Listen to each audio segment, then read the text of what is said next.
How's it going, guys? My name is Dom, and today I want to talk about using regular expressions in the Rust programming language. So firstly, you need to include the regex dependency. So inside your cargo.toml file, go down here and just type out regex equals 0.2.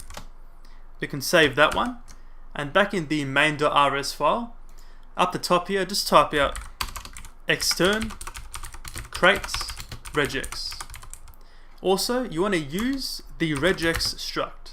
Just type out use regex and then regex, just like that. Now, to use regex, you need to first create a regex struct. Now we're going to do this using a variable.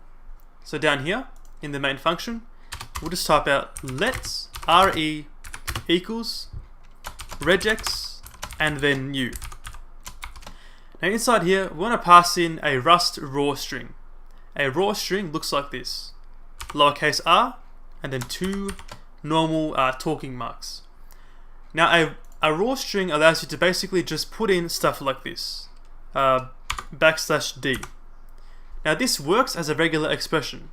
Previously, with a normal string, getting rid of that r, got to type out double backslash. So it doesn't count for the escape sequences. So this makes it perfect for regular expressions.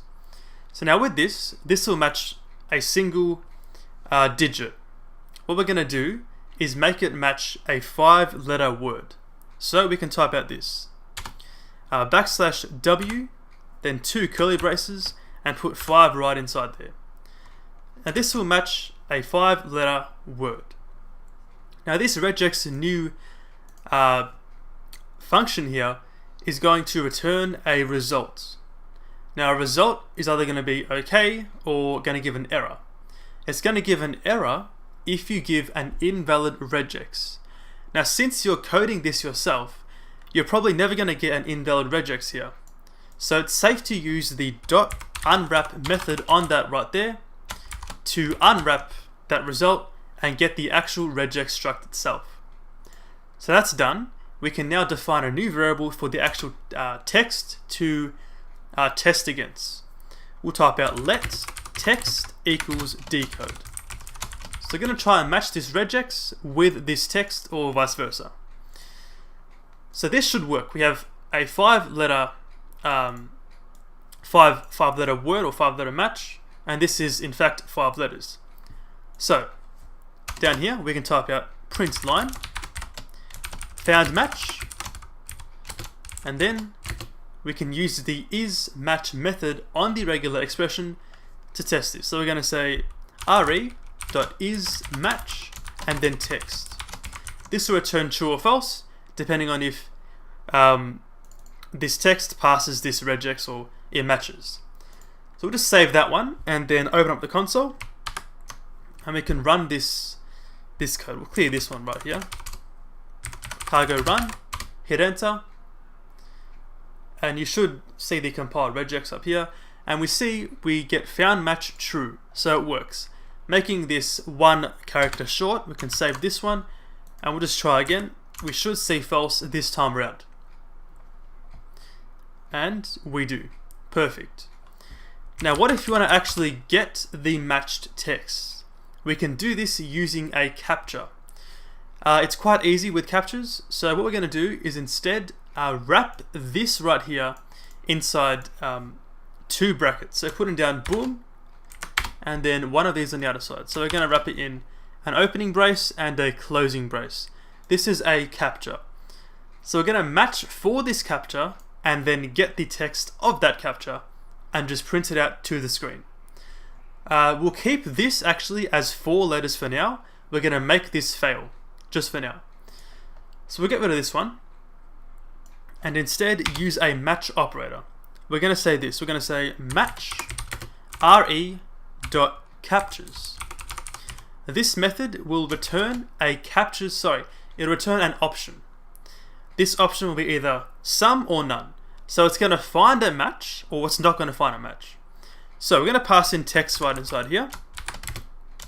Now, if it finds a match, we're going to do this. We're going to get the caps variable here, so the value of that capture, and we're going to just simply print line found match.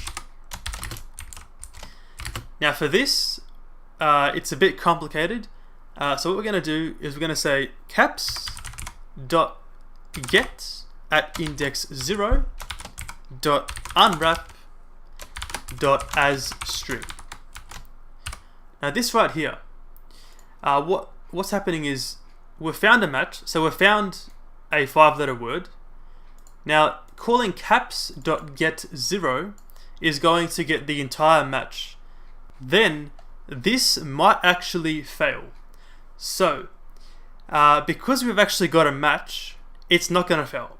We've got a match, so calling get 0 should be successful. That's why we can call the unwrap method on that to get the actual match struct itself. So this returns a match. Now we're going to call as string on this match to just get that match as a string. So that's how that works. Now if we don't find a match, we're just going to type out this. We're going to say none, and then print line could not find the match. So as I said, we've got the 5-letter word to match, and I've got a 4-letter word here. So this should fail. Let's run this one and see how we go.